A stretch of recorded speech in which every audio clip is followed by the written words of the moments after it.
Profesor Ilmu Politik dan Hubungan Internasional Selandia Baru dan Swiss angkat bicara tentang kerjasama pertahanan era baru Indonesia dan Australia. Bukan saja Australia, ternyata Indonesia adalah negara yang dianggap penting bagi Cina, Rusia, dan Amerika sebagai kekuatan Indo-Pasifik. Hal ini membuat media Malaysia ketar-ketir, mengungkit masa lalu mengatakan bahwa Malaysia negara yang tidak aman, walaupun bertetangga baik, tapi ada masa kelam dari negara Indonesia yaitu sejarah penyerangan gerilya Ganyang Malaysia.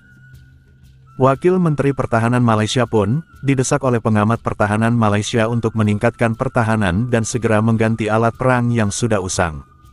Karena jika serangan besar-besaran oleh drone pun, Malaysia dalam bahaya bisa saja dalam hitungan jam sudah rata dan bisa kehilangan kedaulatan negara. Akhir-akhir ini Indonesia semakin banyak dikunjungi negara-negara luar ingin bekerja sama pertahanan dengan Indonesia. Jadi mau tidak mau, Malaysia harus segera menyiapkan pertahanannya dengan baik. Mari kita simak video lengkapnya. Do you believe that there is a link between it and this security treaty? It could have some link for sure, and primarily when we think of Australia's concern about the northern border, which is Indonesia, right? So Australia has always been concerned about its security, rightly so. And in the past, relationship with Indonesia sometimes is testy. So this is important to build trust between the two countries. Would it fear that Russia could do?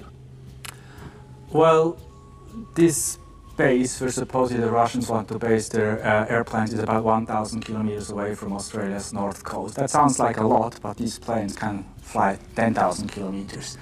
And in the north, there's Australian military bases. There's American Marines training there. There's a Air Force base where there's talk about basing B-52, American B-52 bombers, and they all will be well in range of these airplanes, mostly for surveillance, but in case of a war, also for bombing.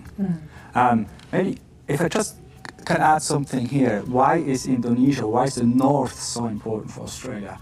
There's a word in Australia, it's called the northern approaches. Because if you look at the world from Australia, there's nothing in the west, there's nothing in the south but penguins, and there's nothing in the east. And in the north, you have Indonesia, you have Papua New Guinea, you have land masses from where a threat could come. And that's why it's so important for Australia to work with Indonesia. Sejarah membuktikan pembentukan Malaysia tidak berlaku secara aman. Berlaku konfrontasi yang dilancarkan negara jiran di bawah pimpinan Presiden Sukarno yang kemudian melahirkan serangan secara gerila di beberapa kawasan di negara ini ketika mempertahankan Sarawak. Aset ketenteraan usang yang berusia lebih 30 tahun berisiko melemahkan pertahanan negara.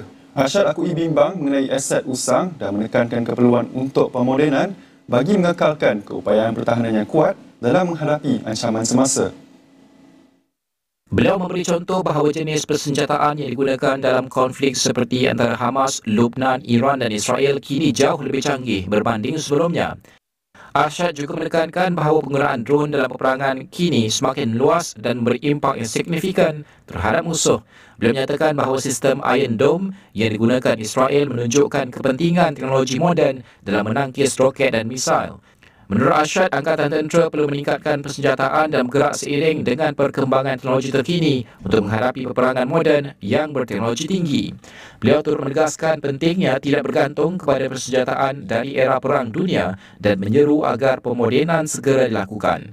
Beliau berkata demikian kepada Esrawani pada Selasa. Kenyataan itu dibuat susulan laporan Menteri Pertahanan Datuk Seri Muhammad Khalid Nordin yang menyatakan bahawa sebanyak 171 aset ketenteraan negara berusia lebih 30 tahun. Manakala pakar keselamatan dari Universiti Malaya Dr. Lam Chung Wah turut menyuarakan kebimbangan bahawa tanpa kemas kini terhadap aset dan kemahiran, Angkatan Tentera mungkin tidak mampu menghadapi ancaman masa depan. Lam memberi amaran bahawa jika negara musuh melancarkan serangan drone besar-besaran, akibatnya boleh menjadi malapetaka jika negara tidak bersedia. Beliau juga menekankan bahawa kegagalan di medan perang boleh mengakibatkan kehilangan kedaulatan dan pemodenan ketenteraan adalah satu keperluan yang mendesak. Lam menambah bahawa dalam dunia yang semakin tidak menentu, Angkatan Tentera perlu dilengkapi dengan teknologi dan aset terkini untuk menghadapi sebarang ancaman yang mungkin timbul. Berkenaan dengan peralihan teknologi pertahanan ini, saya percaya ia terkait juga dengan dasar industri pertahanan negara.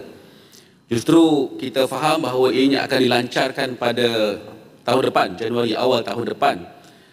Cuma saya rasa persoalannya adalah bagaimana kita menggunakan penyelidikan dan pembangunan R&D untuk kita mempertahankan ataupun memastikan bahawa peralihan teknologi ini dimanfaatkan sepenuhnya. Dan yang keduanya ialah bagaimana kita juga memastikan supaya kita ada kepakaran. Apakah ada perancangan untuk kita memberikan satu kekuatan tambahan kepada UPNM, Universiti Pertahanan Negara Malaysia, supaya ada kepakaran dalam konteks untuk peralihan kepada teknologi baru dalam pertahanan negara. Terima kasih. Yang Berhormat Menteri untuk menjawab. Terima kasih kepada Yang Berhormat Ledam atas soalan yang dikemukakan tentang dasar industri pertahanan negara. Kerana kita tahu bahawa kita di Kementerian Pertahanan memang sedang melengkapkan strategi kita untuk memastikan bahawa dasar industri pertahanan negara itu dapat kita bangunkan. Kerana kita tahu bahawa dalam konteks pertahanan negara ini, buat masa ini antara yang sedang kita lakukan melalui Majlis Pertahanan Negara ini adalah kita gabungkan semua kemampuan-kemampuan industri kita. Dan buat masa ini adalah kita kenal pasti keseluruhan daripada industri sama ada terkait secara terus dengan industri pertahanan maupun industri-industri yang boleh kita manfaatkan dalam teknologi pertahanan kita, termasuk dalam aspek cyber yang kita sebutkan tadi. Sebab itu kalau tadi disebut tentang peranan R&D kita, bukan sahaja kita fokuskan kepada industri pertahanan saja, tetapi dalam majlis industri pertahanan negara itu sebenarnya kita libatkan semua institusi-institusi pengajian tinggi, termasuk kementerian-kementerian, termasuk Kementerian Sains dan Teknologi dan kementerian-kementerian yang lain, kerana kita tahu bahawa R&D ini dibuat oleh kepelbagaian agensi kita.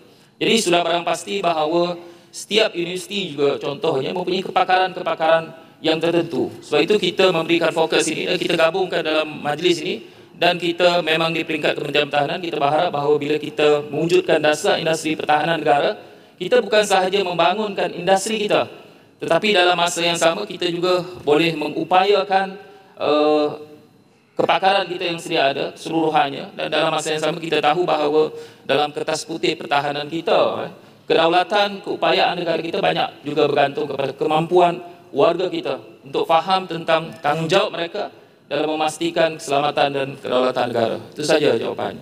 Terima kasih Yang Berhormat. Dan Malaysia, Indonesia dan juga negara macam di Brunei